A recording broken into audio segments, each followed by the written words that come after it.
आउज़ बिल्लाहि मिनश्शैतानिर्रजीम बिस्मिल्लाहिर्रहमानिर्रहीम सल्लल्लाहु अला मुहम्मद सल्लल्लाहु अलैहि वसल्लम। आज की वीडियो के अंदर हम अहले दुरूद से खुसूसी गुफ्तगू करेंगे। इंशाअल्लाह ताला जो लोग दुरूद पाक से मोहब्बत करते हैं और मोहब्बत से इस ज़िक्र को अपनी ज़िंदगी में शामिल किए हुए हैं, क्योंकि फिर हर दर्द की दवा हो गई जब हमारा मुक़द्दर सल्लल्लाहु हो गया।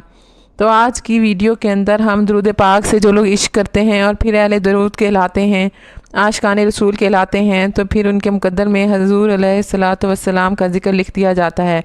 तो खुश नसीब हैं अहले दुरूद, खुश नसीब हैं वो लोग जिन्हें अल्लाह रब्बुल इज़्ज़त ने अपने लिए ख़ास किया और फिर अपने महबूब की मोहब्बत भी अता की। और मोहब्बत में सबसे पहले जो तोहफ़ा अता किया है वो हुज़ूर नबी करीम सल्लल्लाहु अलैहि वसल्लम का ज़िक्र मुबारक है, और वो है सल्लल्लाहु अला मुहम्मद सल्लल्लाहु अलैहि वसल्लम। तो अगर हमारे मुक़द्दर में ये ज़िक्र लिख दिया गया है तो कायनात के अंदर आपसे ज़्यादा खुश नसीब कोई नहीं है। वो जैसे किसी ने बड़ा खूबसूरत कहा कि मेरी ज़ात बिखरी थी सूखे पत्तों की तरह, फिर दुरूद मिला, दुरूद वाले मिले और बात बन गई। तो ये जो दुरूद का मिलना है और फिर दुरूद वालों का मिलना है, ये हमारे मुक़द्दर में लिख दिया जाता है। और अगर हमारे मुक़द्दर में ये ज़िक्र सल्लल्लाहु अलैहि का लिख दिया गया है तो इससे बढ़कर और इससे बड़ी तो खुश नसीबी कायनात के अंदर कोई नहीं है। तो अहले दुरूद से मैंने इसलिए कहा कि आज खुसूसी गुफ्तगू है इन लोगों से जो दुरूद पाक से मोहब्बत करते हैं। कभी अपनी ज़िंदगियों पर नज़र डाल कर तो देखिएगा, कभी मुशाहिदा करके तो देखिएगा कि अल्लाह पाक ने आपकी ज़िंदगियों को किस कदर सहल कर दिया है।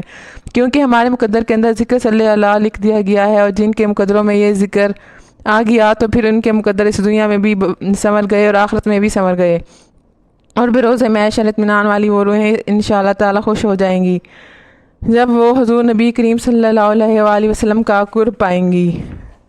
तो मुक़द्दर का संवरना मैं समझती हूँ यही है कि अगर आपकी किस्मत में, आपके मुक़द्दर में, तकदीर में लिख दिया गया है, अगर आपके वक्तों में लिख दिया गया है ज़िक्र सल्लल्लाहु अला मुहम्मद सल्लल्लाहु अलैहि वसल्लम, तो ख़ुद को खुश नसीब समझें।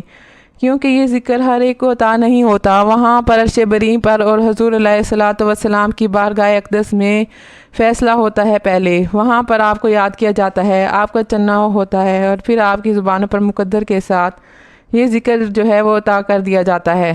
तो फिर जब दुरूद मिल जाए और दुरूद वाले भी मिल जाएं तो फिर किस्मत संवरना शुरू हो जाती है। तो फिर बिखरी जो ज़ात है वो संवरना शुरू हो जाती है, फिर वो महकने लगती है, ज़िंदगी गुलजार होने लगती है। तो फिर हर दर्द की दवा है वो ज़िक्र में सल्लल्लाहु अला मुहम्मद सल्लल्लाहु अलैहि वसल्लम के अंदर है। तो कायनात के अंदर जो है सबसे खुश नसीब आपके अलावा कोई नहीं, और यही सबसे बड़ी बख्तवरी है एक इंसान के लिए कि अगर इसके मुक़द्दर में ये ज़िक्र आ गया है तो, और यही इनके मुक़द्दरों में लिखा जाता है जो अपने आप को अल्लाह रब्बुल इज़्ज़त के हवाले करना सीख जाते हैं, जो अल्लाह की रज़ा को हासिल करना सीख लेते हैं। क्योंकि ये जो रज़ा और तस्लीम का जो ये ताल्लुक़ और निस्बत है अल्लाह के साथ, फिर वहाँ से आपके और अल्लाह रब्बुल इज़्ज़त के दरमियान जो मोहब्बत का ताल्लुक़ है वो पैदा होना शुरू हो जाता है, वो बनना शुरू हो जाता है। और जब मोहब्बत का ताल्लुक़ बन गया, अल्लाह ने आपको ख़ास कर लिया, तो फिर तोहफ़े में अपने महबूब की मोहब्बत भी साथ ही अता कर देता है। तो ये है आपके मुक़द्दर का संवरना। सबसे पहले आपका ताल्लुक़ बना अल्लाह रब्बुल इज़्ज़त के साथ, रज़ा और तस्लीम के साथ, और फिर जब ये ताल्लुक़ डेवलप हुआ तो फिर अल्लाह और इसके बंदे के दरमियान मोहब्बत मज़बूत हुई। तो फिर जब मोहब्बत कन्फर्म हो गई अल्लाह रब्बुल इज़्ज़त की इस बंदे पर, तो फिर अल्लाह पाक तोहफ़े में सबसे पहले अपने महबूब की मोहब्बत अता करता है। तो फिर ये मुक़द्दर में लिख दिया जाता है कि अगला जो मरहला है इस बंदे की ज़िंदगी के अंदर वो ज़िक्र सल्लल्लाहु अला मुहम्मद सल्लल्लाहु अलैहि वसल्लम अता होगा इसको। जैसे मैंने कहा कि जब इंसान की ज़ात बहुत बिखरी हुई होती है तो वो इस बिखरे हुए माहौल के अंदर इंसान अपने अल्लाह के करीब हो जाता है। जब वो अल्लाह के करीब होता है तो मोहब्बत का ताल्लुक़ बनता है, और जब मोहब्बत का ताल्लुक़ बनता है तो फिर तोहफ़े के तौर पर ज़िक्र सल्लल्लाहु अला मुहम्मद सल्लल्लाहु अलैहि वसल्लम अता होता है। ये एक बहुत बड़ी इलामत है कि जब आप दुरूद पाक पढ़ने लगते हैं तो आपके इर्द गिर्द और आपकी सोशल सर्कल में भी ऐसे लोग आएंगे, आप ऐसे ही लोगों से मिलेंगे जो ख़ुद भी वो दुरूद पाक पढ़ने वाले होंगे। तो ये जो एक रब्त है या आपका और ये जो दुरूद पढ़ने वालों का आपस में जो ये ताल्लुक़ है, ये मुक़द्दर ही है जो कि ज़िक्र भी करवाता है और फिर ज़िक्र करने वालों से भी मिलवाता है।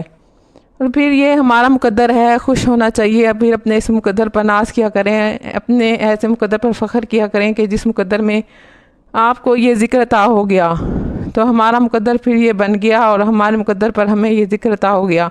तो कायनात की और इस दुनिया की सारी बख्तवरी आपकी झोली में डाल दी गई है, सारे रंग आपको लगा दिए गए हैं, आपके मुक़द्दर में ज़िक्र लिख दिया गया है। تو میری اللہ رب العزت کی بارگاہ میں دعا ہے کہ مجھے اور آپ کو ہمارے پیارے آقا حضرت محمد صلی اللہ علیہ وسلم پر درود و سلام پڑھنے والا بنائے، تاکہ ہمارے مقدر کا ستارہ جگمگائے، آمین یا رب العالمین۔ اور آخر میں دیار مصطفیٰ سے ہمارا ربط ہے، اس طرح سے خیالوں میں در اقدس کو جا کر چوم آتے ہیں۔ شکریہ۔